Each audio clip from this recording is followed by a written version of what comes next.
दोस्तों, पल पल राजस्थान की इस विशेष सीरीज निरालो राजस्थान में आप सभी का हार्दिक स्वागत है। हम सभी जानते हैं कि राजस्थान की ये जो भूमि है, यह त्याग, तपस्या, शौर्य और बलिदान की भूमि है, पर इसके साथ ही यह प्रेम की भी भूमि है।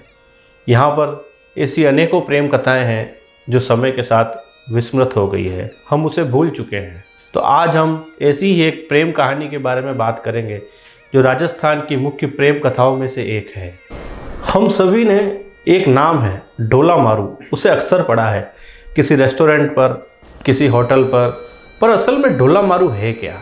ढोला और मारू एक प्रेम कहानी है जिसका नायक है ढोला और नायिका है मारू। ढोला और मारू की प्रेम कहानी को सर्वप्रथम 11वीं शताब्दी में महाकवि कल्लोल ने लिखा था। यह दोहा शैली के रूप में लिखी गई एक प्रेम कथा है।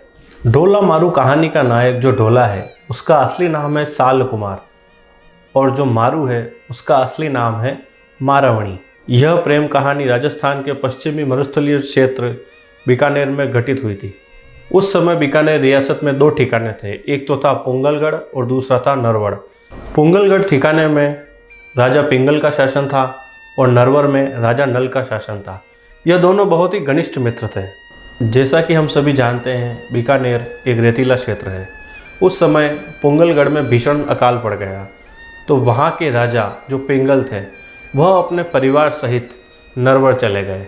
वहाँ के राजा नल ने राजा पिंगल के परिवार की आवभगत की, उन्हें शरण दी और अपनी दोस्ती का फर्ज निभाया।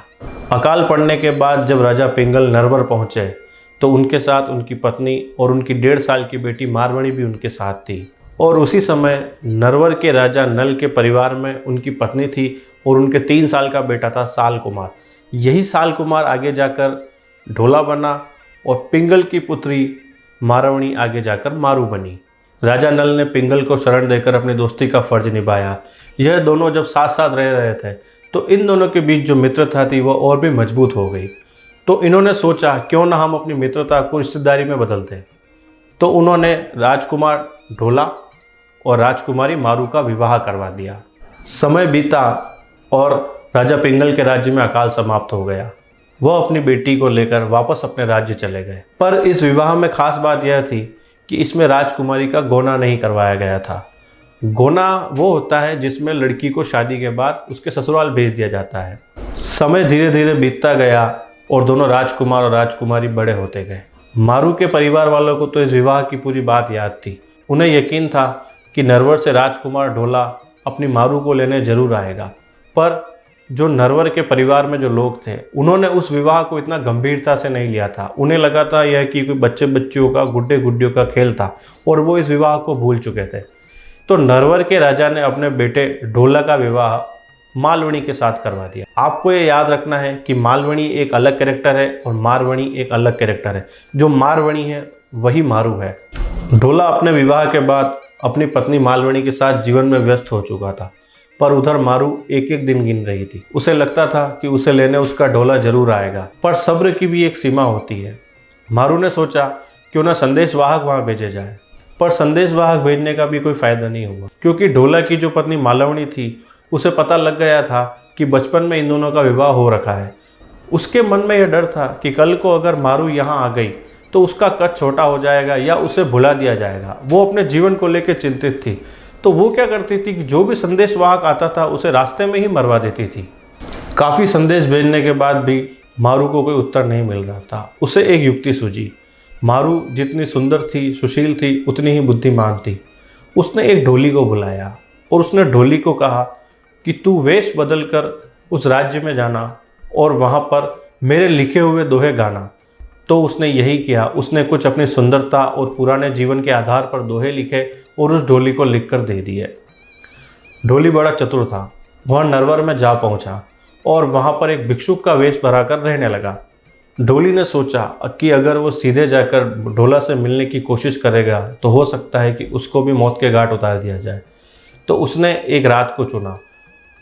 उस रात हल्की सी बारिश हो रही थी और वह ढोला के महल के नीचे जा पहुंचा। जब ढोली ने देखा कि ढोला अपने कमरे में कक्ष में आ चुका है तो उसने लिखे हुए दोहे गाना शुरू कर दिया।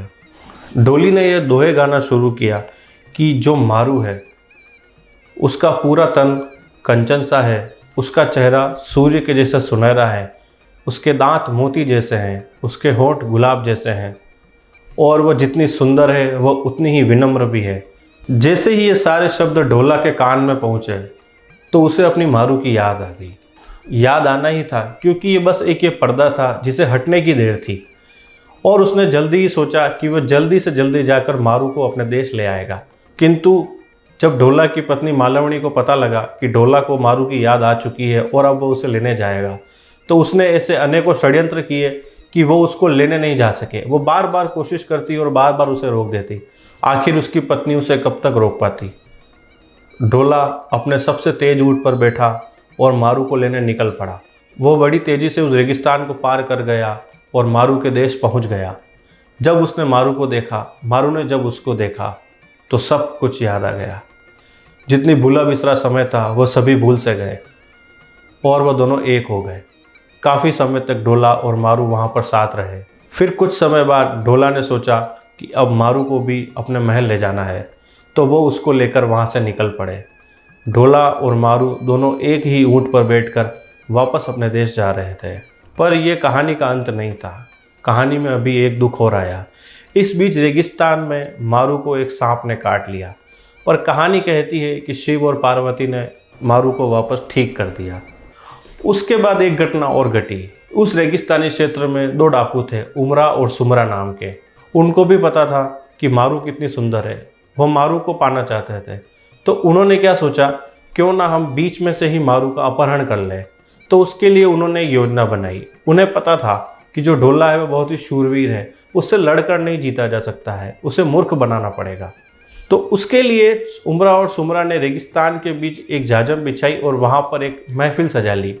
जब ढोला उस रास्ते से गुजरा तो उसे लगा कि उसकी रियासत के कोई सामंत हैं जो उसका स्वागत कर रहे हैं और उसके लिए उन्होंने महफिल सजाई है। ढोला ऊँट से उतर गया और उमरा और सुमरा के साथ जाकर महफिल में बैठ गया। उन दोनों डाकुओं ने एक षड्यंत्र रच रखा था। उन्होंने सोचा था कि हम इसको खाने में कुछ नशीली चीज़ दे देंगे और उसके बाद मारू का अपहरण कर लेंगे। पर मारू बड़ी ही चतुर थी। वह ऊँट पर ही बैठी रही और वो नीचे नहीं उतरी। उसे समझ आ गया कि यहाँ कुछ न कुछ अलग ही खिचड़ी पक रही है। उसने तत्काल से ढोला को आवाज़ लगाई और पुकारा कि यह तुम्हें मारने वाले हैं और मेरा अपहरण करने वाले हैं, तुम जल्दी से यहाँ से निकलो। तो उसके लिए मारू ने ऊँट को एक एड़ मारी और ऊँट को दौड़ा दिया और इसी बीच ढोला भी ऊँट पर चढ़ गया और ये दोनों सीधे अपने देश पहुँच गए।